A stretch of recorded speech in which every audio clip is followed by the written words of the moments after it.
So today we are going to discover the secret rule to keep the things balanced. So here we go. So ratio is comparing two quantities using division. Hello everyone, welcome back to our Aritrika Vision. So today we have brought for you a new interesting topic. Are you all ready? So let's start. Look at here. Here I have taken 2 glasses of water and salt I have taken.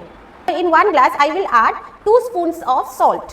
1, 2. So now I will start stirring. Previously we have added 1 glass of water to 2 spoons of salt. In the same way, we are having 2 glasses of water. So in the first glass, how much salt we will need to add? 1 and 2.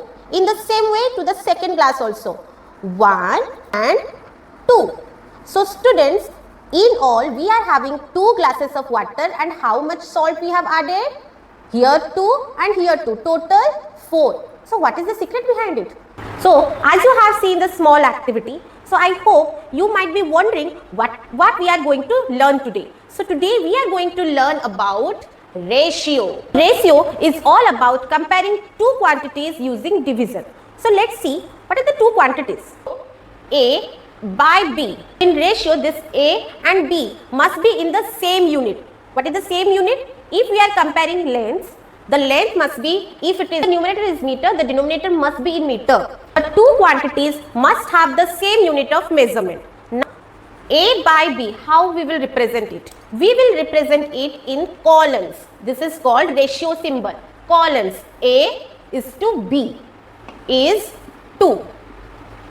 Okay students, but in the proportion it would be double. We will go to that section later. In this, A is called the numerator part.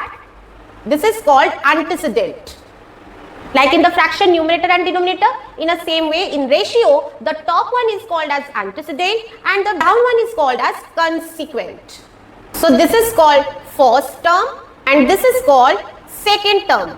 Students, one thing we have to remember here, while we are doing calculation, the ratio's unit must be same. But when coming to the end result of the ratio, a ratio has no unit. A ratio has no unit. But when we are deriving, we have to convert the first term and the second term to the same unit. But when we are concluding the answers, it should not have any unit. So when I will give you some examples, you will get to know.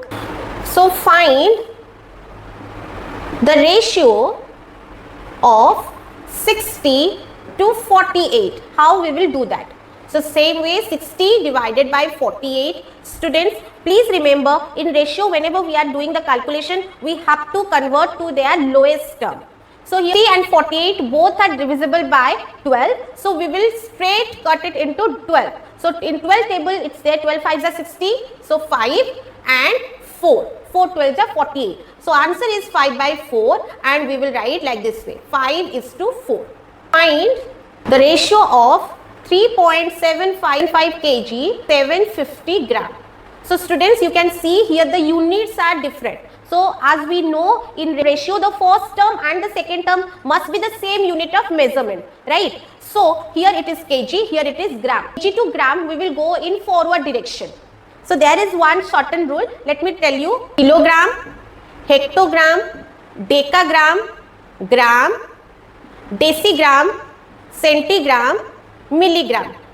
In every interval there would be into 10 multiplied by 10 if we will go in a forward direction, into 10 into 10 into 10 like this way, into 10 and into 10. But if we will go in a backward direction, suppose it would have given to you gram to kg, so it would be in a backward direction, so we have to divide. So in a backward direction we have to divide, but in forward direction we have to multiply. And what, how much? 10. Here in the question given kilogram to gram. If one student already know kilogram to gram means 1 kg equals to 1000 gram. But how? There would be a question. How do you know that 1 kg is equals to 1000 gram? You can see here it is kilogram, here it is gram. So in kilogram to gram, when I will come to gram position, how many 10 I am passing? How many? 3 tens. 3 tens means 1000. 10 into 10 into 10, 1000. So that is why 1 kilogram equals to 1000 gram. So 3.75 kg will be multiplied by 1000 and it would be, ignore the decimal point, write the numbers whatever it is present and now attach 3 zeros. Attach 3 zeros. Now before how many digits it has a decimal point? 2 digits. So before 2 digits you just give a point. Gram. After the decimal point 0 has no value. So answer is 3750 gram. So here we have converted this 3.75 kg to gram. That is 3750 gram. You can see this gram and this gram is the same unit of measurement. Now we can easily find out the ratio. 750 gram and 750 gram. So students, let me tell you again, the relation of two quantities obtained by dividing one to another is called their ratio. So here we already have obtained their same unit. Now 3750 and 750 both are divisible by 5 and we can simply cut zeros. If in the last digit there is 0, we can simply exclude the zeros and divisible it by 5. So 15, 5 7s are 35, now 2, 5 5s are 25. Again in 15 table there is already 5, so we can simply cut 5 and denominator is 1. We already know every whole number is itself a fraction. So answer is 5:1. Here we should not write 5 gram to 1 gram because we already know, we already discussed that ratio has no unit. So 5:1 is the answer. The third example, find the ratio of 1 whole 1/2 years to 10 months. How we will find out the relation between this one to this one? As we know, the first term and the second term must be in the same unit. So 1 whole 1/2 is in the years and it is already in the month. So better years to month in a forward direction we will convert. We already know 1 year is 12 months. So 1 whole 1/2 is 3/2 because when we will convert the mixed fraction to improper fraction, how we will do? 2 must be multiplied to the whole number. 2 ones are 2, then plus 1, 3, 3/2. So 3/2 years to month we will convert. How we will convert? That 3/2 must be multiplied by 12. So 2 6 are 12. Now answer is 18 months. So 1 whole 1/2 years is now converted to 18 months. Now 18 month ratio 10 month. So 18 divided by 10. The relation between two quantities obtained by division is their ratio. Both are divisible by 2. 9 2s are 18, 5 2s are 10. Now it can't be divisible by any number. So answer is 9:5. Hope you understood everyone. So next question is find the ratio of x squared to 4x. So in ratio we will represent it as this way.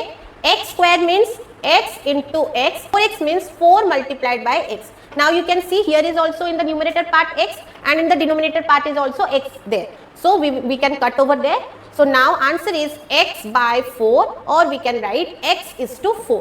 If you will come across by this kind of questions where 3 fractions are present, so what we have to do first? We have to take the LCM of the denominators first.